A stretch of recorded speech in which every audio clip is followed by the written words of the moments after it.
네, 오늘 우리가 같이 공부할 내용이 이제 두 번째 시간입니다. 이제 시편에 대해서 지난주에 시편이 작은 성서 같은 것이다. 그리고 이제 시편이라는 것은 성경 안에서 가장 큰 책이 또 이제 시편이다 이렇게 말씀을 드렸습니다. 그리고 칼뱅의 말처럼 영혼의 해부학이라고 얘기 드렸죠.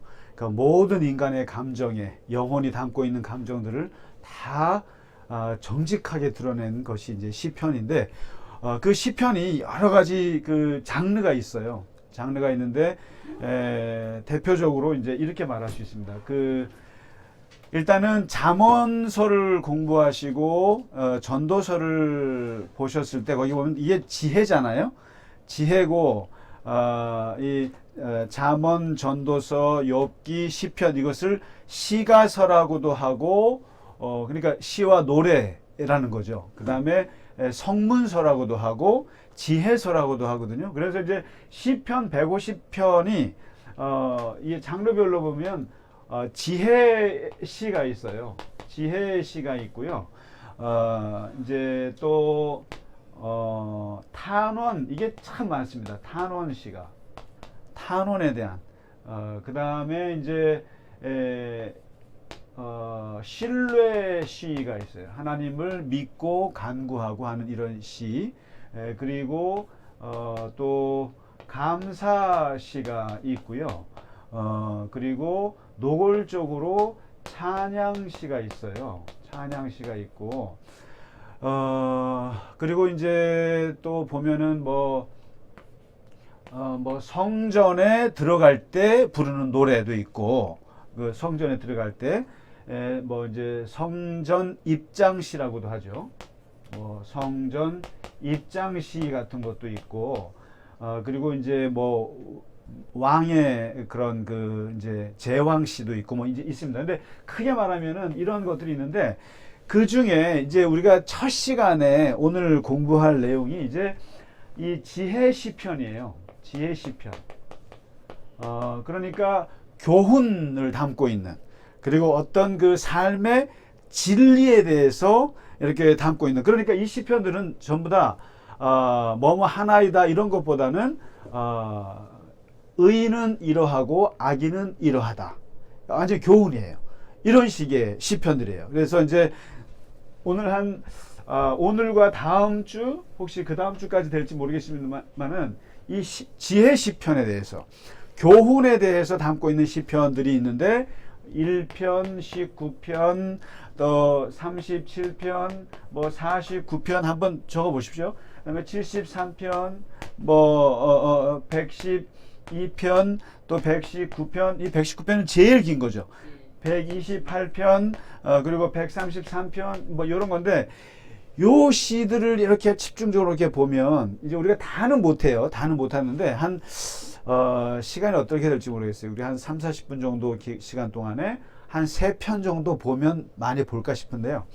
아무튼 이 지혜를 담고 있는 시편들을 이제 보신단 말이죠. 그래서 먼저 일단은 시편에서 이 시인들이 깨달은 바를 이제 쭉 하는데 잠언 같아요. 이제 아주 재밌어요. 그래서 이제 보시면 오늘은 일단 시편 1편을 보겠습니다. 1편. 이게 1편의 주제는 복이에요. 복이에요. 이게 이제 지난주에 말씀드렸을 겁니다. 아마 하나님은 참 재밌는 게 우리는 인간은 일을 시키고 월급을 주거든요. 일을 하는 걸 봐서 연봉을 받습니다. 돈을. 보너스를 받더라도. 실적에 따라서. 그러니까 인간은 일을 하고 나서 보상을 받는데 하나님은 어떻게 일을 시키시냐면은 보상을 먼저 하고 일을 시키는 방법을 하세요. 이 보상이 바로 그냥 블레싱이에요. 축복이에요, 축복. 그러니까 마치 이제 일을 시키는 사장이 얘를 이제 일을 보낼 때 어떻게 하냐면은 야 열심히 해 잘해 그러면 월급 줄게 이게 아니라 처음부터 월급을 줘버려요. 월급을 줘버리고 일을 시켜요. 이게 이제 창세기에 보면은 하나님께서 복을 주시고 시작하시고, 아브라함도 그러잖아요. 아브라함을 그 어려운 길을 막 가야 되는데 거기다가 하나님이 먼저 축복부터 막 쏟아부어요. 그다음에 여호수아가 막 여리고성을 점령을 해야 되는데 네가 잘하면 나중에 준다 그러지 않고 먼저 그냥 내가 너와 함께하리라, 담대하라, 내가 너를 어디를 가든지 내가 땅을 다 주리라, 이런 약속을 하신단 말이죠. 그리고 오늘 시편도 1편부터 150편까지 쭉 이게 몇백 년에 걸쳐 모아놓은 시편인데 왜 굳이 맨 1편을 복으로 하냐는 거예요. 그 수많은 시들이 있는데 그 중에서도 유일하게 복 있는 사람은 이걸 왜 1편으로 넣겠냐 이거죠. 이게 바로 이스라엘 사람들의 이게 사고 방식이기도 하고 신앙의 사고 방식이에요. 하나님은 첫 출발부터 복을 주신다. 복을 주시고 일을 시키신다. 쭉 나가신다. 그래서 복으로 시작해서 찬양으로 끝나요, 이게. 그리고 예수님도 산상수훈 설교하실 때 먼저 팔복부터 얘기를 하시고 그 다음부터 살인하지 마라, 간음하지 마라, 뭐 하지 말라 교훈으로 나간단 말이에요. 이게 세상에서 가르치는 방식하고 거꾸로예요. 이게 세상은 너 뭐 하지 마라, 뭐 하지 마라, 그러면 내가 너희에게 복을 주리라, 이게 아니라 복을 주고 그리고 이렇게 하라는 거예요. 그러면은 누가 더 일을 잘할 것 같으세요? 아, 월급 받고 도망가나? 예, 월급 받고 도망가나요? 근데 하나님이 먼저 일단은 복을 주시고 일을 하신다는 거예요. 이게 그러니까 이거를 뭐냐면 은혜 방식인데, 그래서 이제 이 복이라고 하는 게 굉장히 중요한 거예요. 이제 성경에서 보면은 복은 그 하나님께서 딱 두 가지를 인간을 구원하신 다음에 이 구원을 쭉 유지하기 위해서 하나님이 주시는 게 또 복이에요. 하나님이 복을 주시지 않으면 이게 뭐냐면 하나님이 동행하시게 하시고 하나님이 형통케 하시고 하나님이 도와주신다, 이런 뜻이잖아요. 그러면은 이 아무리 구원받아도 하나님이 복으로 덮어주지 않으면 이 구원은 유지가 안 된다는 거예요. 그래서 하나님은 구원을 하시고 출애굽에서 이게 출애굽처럼 구원하시고 그리고 만나를 주시고 불을 주시고 뭐 이렇게 그늘을 주시고 이런 것이 이게 복이잖아요. 이 복이 있어야 이 광야 생활을 유지하는 것처럼 구원을 유지하는 게 복이란 말이죠. 그런 면에서 이제 하나님께서 복을 주시는데 이 복이 시대에 따라서 이게 개념이 달라졌어요, 사실은요. 그래서 이제 창세기 때 보시면은 대표적으로 아브라함이잖아요. 아브라함에게 준 축복이 모세오경, 그러니까 창세기의 복의 개념이에요. 그러니까 이제 이게 딱 오늘날 우리 예수 안 믿는 사람들, 하나님 믿지 않는 사람들 복하고 딱 맞아요. 뭐냐면 4가지 사복, 우리는 5복 얘기하잖아요. 근데 아브라함 사복이에요. 땅, 복에 이게 뭐니까 물질이죠. 물질, 재산, 땅, 그 다음에 자식들이 많아야죠. 많아야 되고. 그 다음에 이름, 이게 뭡니까? 명성이죠. 명예죠. 이름을 떨치는 거죠. 출세하는 거죠. 이게 출세. 그 다음에 인간관계. 뭐냐면 이게 일종의 어떻게 보면 권력 같은 거예요. 나한테 잘하면 복을 받고 나한테 대들면 벌을 받는. 이런 사람이 진짜 무서운 사람이죠. 그 전생한테 대들었더니 내가 벼락을 맞아. 살만하죠. 그 정도면. 막 집사님한테 막 까불었더니 막 한 대 그냥 일을 사고 당하고. 근데 나를 건드는 사람들은 다 사고를 당해. 이러면 어떻게 하시겠어요? 이건 권력이에요. 이건 엄청난 권력이고 이건 엄청난 그거죠. 그러니까 그러니까 창세기에서 말하는 축복은 이런 거예요. 그래서 이스라엘 사람들은 돈에 대해서 우리는 돈을 멀리하라 그러잖아요. 유대인들은 절대로 돈을 멀리 안 해요. 돈을 굉장히 잘 관리하고 잘 돈을 벌고 쓰는 것에 대해서 지혜를 가르치지 돈을 멀리하라고 절대 안 합니다. 그래서 사실 세계에서 유대인들이 돈을 잘 버는 거죠. 그러니까 이게 땅, 그다음에 자식들. 그러니까 그 팔레스틴 땅에 땅과 자식은 없어서는 안 되는 거예요. 그리고 특히 이제 이 유대인들은 이 소수민족이기 때문에 자식이 없으면은 대가 끊겨요. 나라가 망한단 말이에요. 그러니까 자식이라고 하는 거. 그다음에 이름 유명해지는 거. 그다음에 이 인간관계에서 아무나 나한테 함부로 못하는 거. 이 네 가지를 주셨거든요. 이게 바로 그러니까 다 세속적인 복이잖아요. 우리가 추구하는 세상 사람들이 추구하는 복이잖아요. 다. 아니 돈 많으면 좋고 자식들 잘 하면 좋고 이름 유명해지면 좋고 내 앞에서 사람들 무릎 꿇으면 좋은 거예요. 이게 원래 창세기의 축복이거든요. 그런데 오늘 시편에서는 복의 개념이 바뀌어요. 바뀌고 이 시편에서 그 다음에 마지막으로 이 기독교 복의 완성이 누구에게서 이루어지냐면은 예수님에게서 이루어져요. 이렇게 3단계의 복의 변청 과정이 있다는 걸 아셔야 돼요.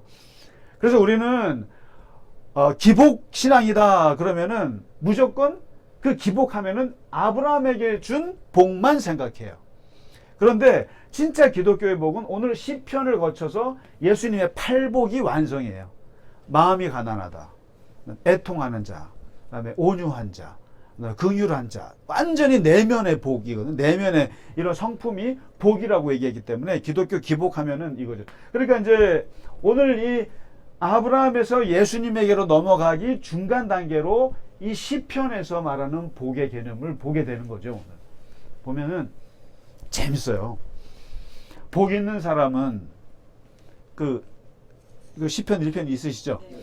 복 있는 사람은 악인들의 꾀를 따르지 아니하며 죄인들의 길에 서지 아니하며 오만한 자들의 자리에 앉지 아니하고, 둘째 오직 여호와의 율법을 즐거워하여 그의 율법을 주야로 묵상하는도다. 여기 두 가지예요. 두 가지로 요약하는데 여기서 아주 굉장히 이게 임팩트가 있어요. 복 있는 사람은 자식이 많고 땅이 많고 이렇지 않고 이 악인들의 꾀를 따르지 않는다. 영어로 좀 쓸게요. 이게 재밌어서 그래요. following이라고 그러죠. 악인들의 꾀를 따르지 않고 죄인의 뭐죠? 죄인의 길에 서지 않고죠. 스탠딩이라고 그러죠. 스탠딩 하지 않고, 그 다음에 오만한 자의 자리에 앉지 않고 시팅, 이렇게 나와요. 아주 이 대꾸법 잘 썼는데 첫 번째 복 있는 사람은 악인들의 꾀를 따라다니지 않고 죄인의 길에 스탠딩 서지 않고, 그 다음에 오만한 자리에 앉지 않고. 이게 무슨 말이냐? 첫 번째 복 있는 사람은 관계성을 얘기합니다. 관계. 그것도 무슨 관계? 사람 관계입니다. 사람과의 관계에서 어디에 있느냐? 자리를 얘기합니다. 자리, 환경. 누구와 어울리느냐. 그래서 우리가 한자성어로 금묵자흑의 원리입니다. 금묵자흑. 뭐죠? 그게 저기 뭐지? 말만. 그게 이게 이제 먹물에 이렇게 이제 스며드는 거잖아요. 금묵자흑이. 그러니까 이게 금방 감해지는 거죠. 먹에 이제 섞이면 금방 검어지는 것처럼 이런 누구와 어울리느냐라고 하는 공동체, 내가 어느 곳에 있느냐, 이겁니다. 이게 아주 중요하다는 거예요. 사람이 악인들을 따라다니면 악인이 되고, 죄인의 길에 서 있으면 죄인이 되고, 오만한 사람들의 자리에 같이 모여 앉아서 밥을 먹으면 같이 교만해진다. 왜냐하면 이 사람들의 머리에서 나오는 말과 언어가 막 섞이면서 내가 금묵자흑이 된다는 거거든요. 그래서 복 있는 사람의 첫 번째는 어느 자리를 내가 가느냐. 이게 제일 중요하다는 거예요. 그러니까 아브라함에게 줬던 복하고는 개념이 근본적으로 달라지는 거예요. 그러니까 내가 누구랑 어울리는 게 굉장히 중요하니까 사람을 구별하게 되는 거죠. 이게. 그래서 이거 그러잖아요. 우리 부모님들이 맨날 어렸을 때 야, 나쁜 친구들 사귀지 마라. 사귀지 마라 그러잖아요. 그러니까 누구랑 같이 어울리느냐, 첫째. 이게 이제 그 외부적인 관계, 인간관계를 어떻게 할 것이냐 이거예요. 첫 번째가. 그다음에 두 번째는 2절에 오직 여호와의 율법을 즐거워하여 그의 율법을 주야로 묵상하는도다. 1절이 외부적인 환경을 내가 어떻게 할 것이냐라고 한다 그러면은 두 번째 복 있는 사람은 내적인 환경을 어떻게 가꾸느냐라는 거예요. 내적인 내면의 문제. 내면에 뭘 심을 것이냐. 이거는 내면적 관계예요. 내면적 관계인데 이것은 1번은 사람과 사람 사이의 관계를 조심해라. 그 다음에 내면적 관계는 나와 하나님 사이의 관계인데 오직 내 내면에 여호와의 말씀으로 막 즐거워하는 것이다. 하나님은 말씀을 즐거워하고 그것을 기뻐하고 막 그래서 나는 이 말씀을 자꾸만 주야로 묵상하고 항상 묵상하고 항상 가까이 하고 이게 복 있는 사람이다. 그래서 이 복 있는 사람을 이 외면과 내면 두 가지를 딱 집어서 얘기해요. 기가 막힌 요약이에요. 이게요. 복 있는 사람은. 그러니까 복 있는 사람은 사람들이랑도 잘 좋은 곳에 가고 내면적으로 하나님을 기뻐해야 한다. 내면적으로 하나님 기뻐하고 즐거워해서 항상 이것을 묵상하다 보면 이 사람은 마치 어떤 사람이냐 이거죠. 그러니까 내면의 인간관계, 외면의 인간관계와 내면의 하나님과의 관계가 이렇게 잘 잡혀진 사람을 어떻게 표현하느냐 하면 3절에 시냇가에 심은 나무. 시냇가에 심은 나무. 이거 엄청난 표현이에요. 이 시냇가에 심은 나무는 자기가 한 게 하나도 없다. 그저 자리 하나 잘 잡은 거 하나이다. 자리 하나 잘 잡았는데 정말 재수가 좋아서 시냇가에 물이 쫙 흐르는데 적절한 곳에 딱 씨가 뿌려졌다는 거죠. 어쩌다 그냥 그 암벽 바위 틈새 꽂혀가지고 거기서 막 하는 게 아니라 딱 시냇가에 떨어져서 거기에서 하는데 그냥 이 시냇가에 심으면 내가 한 일이 없고 그저 자리 하나 잘 잡은 거 1번. 두 번째 하늘을 향해서 그냥 기뻐하는 것 2번. 하늘에서 기뻐하고 그러니까 때에 따라 시시철철 물이 흐르고 들어오고 그러면서 이게 영양이 공급되면서 잘 자라는 뭐라 그럽니까? 그가 하는 일이 모두 형통하리로다. 이게 뭡니까? 복 있는 사람은 결국 아브라함 때처럼 내가 싸워서 땅을 취하고 내가 어렵게 자식을 낳고 이런 노력하고 관계없이 어떤 면에서는 그저 사람들하고 잘 어울리는 어디에 껴야 되는가만 잘 생각하고 그리고 내면적으로 하나님을 잘 섬기고 경외하는 마음으로 사는 시냇가에 심은 나무와 같다라고 하는 것을 순리적 삶이죠. 순리적 삶을 사는 사람들, 이 사람들이 복이 있다는 거예요. 순리적. 그러니까 굳이 그러니까 여기서 이제 복이라고 하는 게 복은 결국 인간의 노력으로만 될 수는 결코 없는 하늘의 영역이라는 걸 여기서 짚어주는 거예요. 그냥 인간이 할 수 있는 것은 하나님이 기뻐하는 거예요. 인간이 할 수 있는 건 하나님 기뻐하고 사람들 잘 만나고 하는 것인데 이런 사람들은 시냇가에 심은 나무처럼 알아서 하나님께서 공급해 주시고 채워 주시는 그것을 하는 것이다. 이게 복이지 억지로 내가 투쟁해서 뭔가를 얻어내는 그런 것이 아니다라는. 그래서 복은 하늘이 주는 거라는 걸 이제 보여주는 거죠. 그리고 나서는 그 다음에 그러면 복을 받지 못하는 사람들, 이런 사람들은 악인이라고 얘기해요. 이게 참 이제 앞으로 보시면 악인과 의인의 이게 많이 나오는데 이 복 있는 사람의 반대말도 지금 악인이라는 거예요. 이제 악인인데 이 사람들은 뭐 악하게 뭐 사람을 죽여서가 아니라 악인들의 특징은 첫째 바람에 나는 겨 이렇게. 그러니까 복 있는 사람은 시냇가에 심은 나무라 그러면은 악인들은 바람에 나는 겨라는 거죠. 바람에 나는 겨와 같다.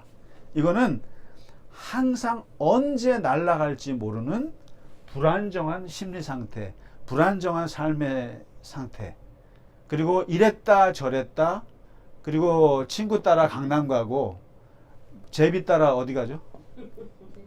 제비 따라 강남 가나? 하여튼 바람에 나는 겨와 같아서 이런 사람들은 신앙에 있어서나 하나님에 있어서도 이랬다 저랬다예요. 그래 또 엘리야 때처럼 하나님과 바알 사이에서 머뭇거리는 이런 사람들, 줏대가 없는 사람들, 신앙에 줏대가 없고 뭔가 토대가 없고 그냥 이랬다 저랬다 하는 사람들을 바람에 나는 겨, 악인이다라는 거죠. 이거는 복이 없다는 거예요. 이 사람들은 죽었다 깨어나도 복을 받을 수 없다. 그 다음에 이 사람들의 특징 두 번째는 심판을 이기지 못한다. 이기지 못한다. 다시 말해서 이 사람들은 내공이 약하다라는 거예요. 약하다라는 거예요. 내면에 하나님이 안 계시고, 그리고 어떤 오만한 사람들 가려 만나지 않고 그러니까 악인들 바람에 나는 겨와 같으니까 심판을 이기지 못하고 내공이 약하고 금방 쓰러지고 이 사람들은 약하다라는 거예요. 그 다음에 결국 이 사람들의 특징은 망한다. 망하리라. 이 사람들은 여호와께서 인정하지 못하기 때문에 망한다.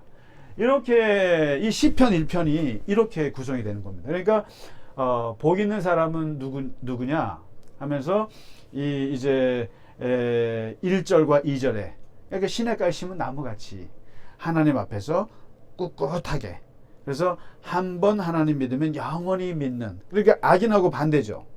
그러니까 악인은 바람에 나는 겨와 같은데 이 복 있는 사람은 이 시냇가에 심은 나무는 변함없죠. 변함없이 흔들리지 않고 쭉, 그러니까 이제 신앙에 나름 줏대가 있는 견고한 사람, 뿌리가 깊이 내려서 이러한 사람이 복이 있다. 그러면서 이제 아브라함에게 주신 복하고 다른 게 뭐겠어요?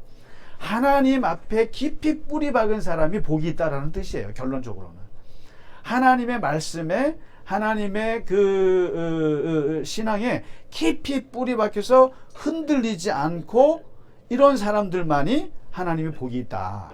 그러니까 이제 아브라함에게는 눈에 보이지 않습니까? 땅, 그 다음에 자식, 이름 유명해지는 거, 그 다음에 뭐 권력, 다 눈에 보이는 거거든요.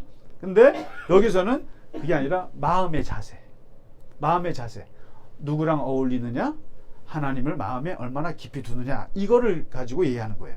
이게 이제 예수님께로 가서는 완전히 그냥 내면으로 다 바뀌는 거죠. 마음이 가난한 자가 복이 있다, 애통하는 자가 복이 있다, 이런 식으로. 그래서 이 기독교의 복의 개념은 이 아브라함, 다윗, 예수님 이 세 분에 거쳐서 이렇게 나간다라는 걸 좀 알았으면 좋겠고요. 어쨌든 이 복 있는 사람, 시편에 말해주고 있는 이 복 개념은 아주 그 당시로 볼 때는 파격적인 복의 개념이에요. 구약에서 볼 때 맨날 돈 하던 사람들에게 있어서는 내면의 복을 얘기해 준 거죠. 이게 그 다음에 이제 이게 이제 복에 대한 아주 유일한 시편이 되고요. 자, 이제 두 번째 시를 하나 볼까요? 이번에는 어리석은 사람이 누군가, 어리석은 사람에 대해서 14편을 한번 보실래요? 14편하고 53편이 쌍둥이 시예요. 여기 보면은 이게 다윗의 시인데 어리석은 자가 어떤 자인가 진짜. 그러면 이제 우리가 보통 아유 어리석은 놈 할 때 첫째 뭐예요? 무식하다는 거, 그 다음에 무능하다라는 거, 그 다음에 분별력이 없다라는 거.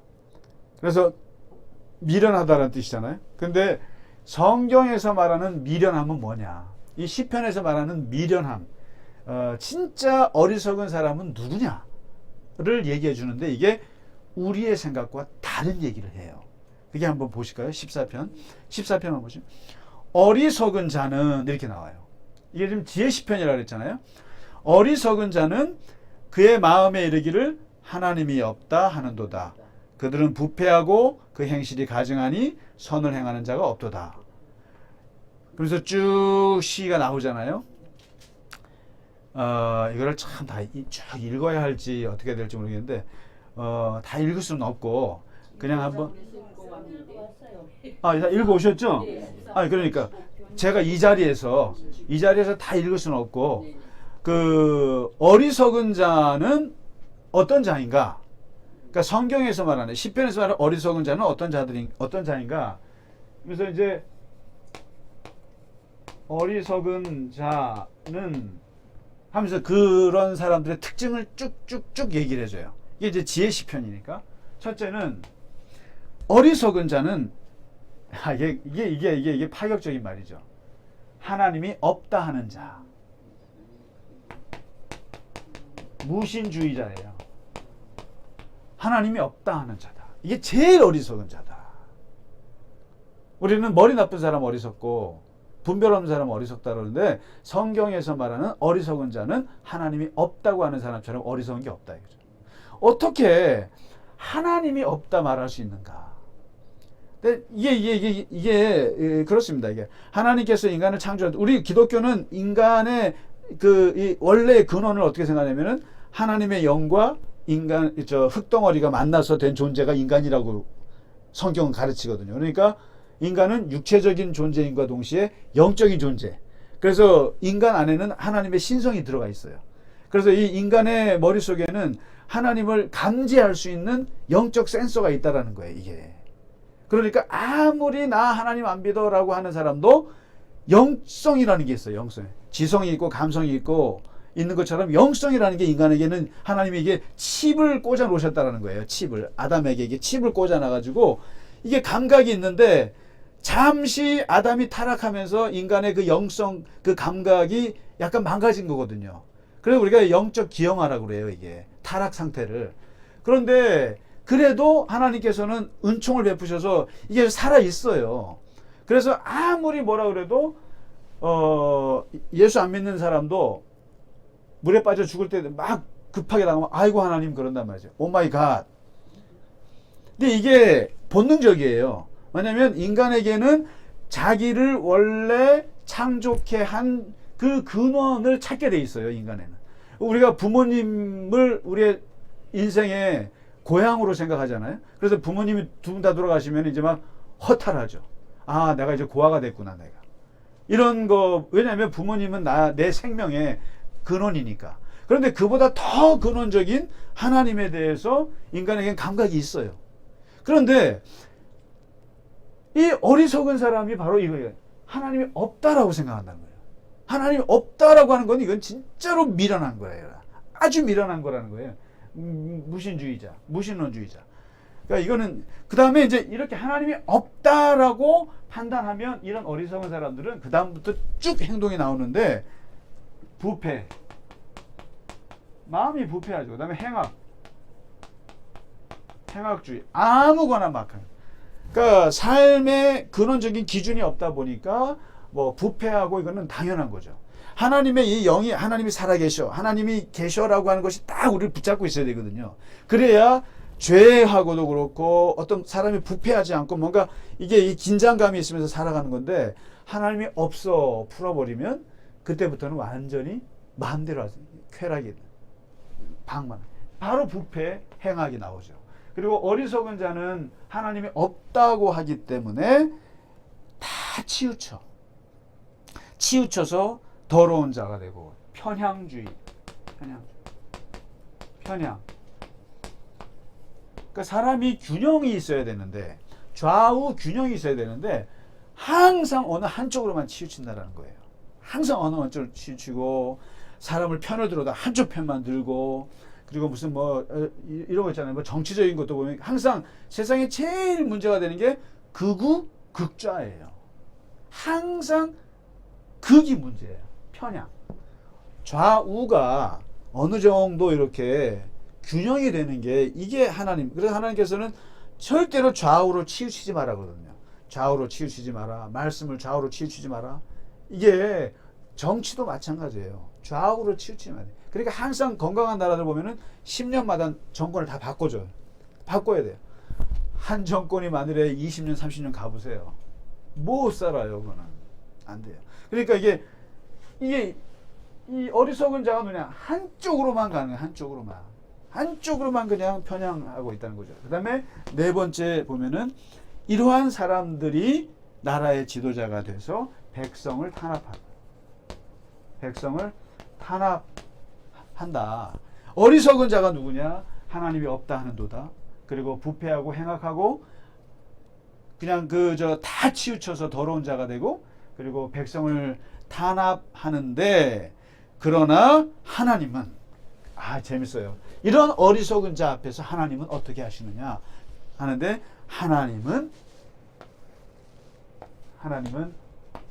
의인의 세대에 살아계신다. 의인의 세대에 살아계시고, 의인들과 함께 살아계시고, 두 번째, 어리석은 자가 가난한 자를 부끄럽게 하지만 하나님은 그들의 피난처가 되신다. 그들의 가난한 자들을 구원하셔서 피난처가 되시고, 그런데 이 어리석은 자가 결국에는 그 하나님 앞에서 두려움을 갖게 된다. 이렇게 얘기를 해요. 근데 재밌는 표현이 있어요. 이거는 53편에 있거든요. 한번 나중에 53편이랑 똑같아요. 시가요. 쌍둥이 시예요. 근데 뒤에 약간 다른데 뭐가 나오냐면은 이 어리석은 자들이 두려움 없는 곳에서 크게 두려워하였으니. 이거 표현이 역시 시는 시예요. 두려워하지 않아도 되는 곳에서 두려워하게 된다는 거죠. 크게. 그러니까 어리석은 자가 왜 그럴까? 이 시가 두려움 없는 곳에서 크게 두려워했다는 거예요. 하나님을. 그러니까 이게 이제 이 어리석은 자가 결국 하나님의 그 임재와 하나님의 역사 속에서 엄청나게 하나님을 두려워하게 된다는 거예요. 두려워하지 않아도 되는 곳에서. 이런 표현이 나와요. 그리고 왜냐하면 하나님께서 네 번째, 그들의 뼈를 흩으시기 때문이다.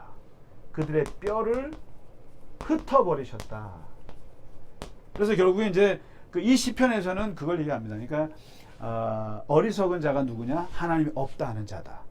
근데 그 없다 하는 어리석은 자들에게 하나님은 나타나셔서 두려움이 되시고 그들을 완전히 흩어뜨려 버리신다. 그래서 시온에서 이스라엘을 구원할 자 누구인가? 하나님이 자기 백성의 포로된 것을 돌이키실 때에 야곱이 즐거워하며 이스라엘이 기뻐하리로다. 이렇게 이제 그 시를 마치죠.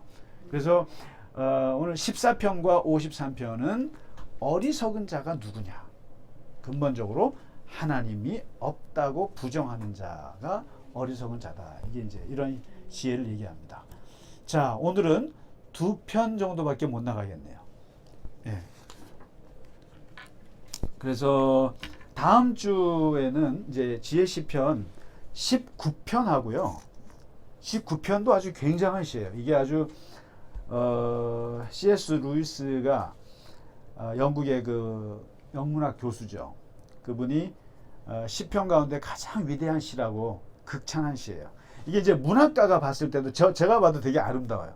세상에서 가장 위대한 서정시 같은데 막 자연의 아름다움, 그리고 하나님 말씀의 아름다움, 이거에 대해서 얘기하는데 19편하고 37편을 읽어오시면 잠깐만 다 읽어오셨죠 벌써? 네. 그냥 아니 뭐 시는 그냥 콩나물 거기에다가 물 주는 것 같아서 그냥 시는 계속 읽고 뭐 공부한다기보다도 한번. 근데 거기에 보면 그 표현이 참 아름다운 표현들이 많죠. 시냇가에 심은 나무, 바람에 나는 겨, 이런 걸 보면서 이제 이렇게 이렇게 하는 거죠. 그래서 시는 그런 매력이 있는 것 같아요. 그 표현이 아름다운 표현이. 그래서 이제 다음 주에는 19편하고 37편 또는 또 뭐 어디를 할지 하여튼 지혜 시편을 좀 더 보겠습니다. 아마 악인들이 형통할 때 의인들은 어떻게 살아야 되느냐, 뭐 이런 내용들이 나오는데 특히 시편에서 다윗이 많이 경험하죠. 사울 왕이 괴롭힐 때 나는 진짜 죄 지은 거 없는데 이렇게 당하고 사는데, 이제 이러면서 느끼는 감성들이 나오는데 다음 주에 같이 공부하도록 하겠습니다. 네, 오늘은 시편 1편과 그리고 14편, 53편 어리석은 자에 대해서 같이. 네? 시간이 짧아요? 근데 벌써 30분 넘었잖아요. 네, 요즘에는 30분 이상 넘어가면 힘들어들 하셔서 자, 일단 아니, 저는 안 힘들어요. 그러면은 조금 다음 주에는 조금 길게 해보도록 하겠습니다. 네, 여기도 보니까 벌써 갈라지네. 학구파, 비학구파에서 저기 이모 권사님 파는 나는 20분도 길어 이런.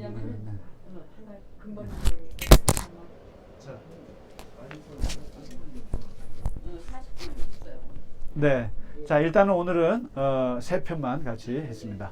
네, 마치도록 하겠습니다. 수고하셨습니다. 네, 감사합니다.